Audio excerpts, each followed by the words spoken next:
咁啱啱帶大家睇完呢一個我哋為 Auntie Uncle 咁精心準備嘅2房單位啦，咁啊大概用咗150萬左右嘅。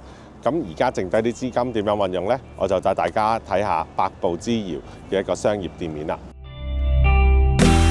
就話咗百步之遙啦，我哋就嚟到 Olympic Village 最中心嘅位置啦。咁大家喺後面見到好出名嘅 Blue House 啦。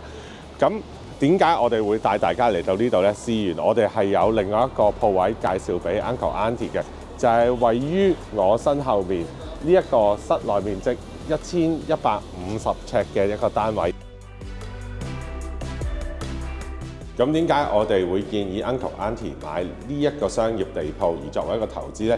第一，喺溫哥華市中心黃金地段嘅商鋪係十分之稀缺嘅。第二，一般租約簽嘅年期係比較長，3到5年，咁就比較省時省心。再加上一般商業咧係由租客負擔 triple net。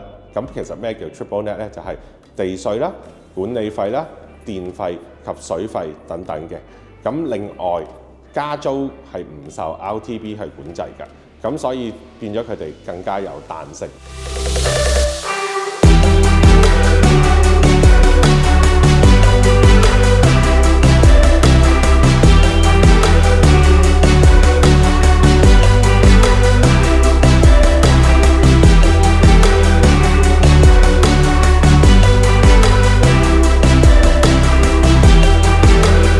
如果大家有其他疑問，咁歡迎響以下留言 like 同 share 啦，拜拜。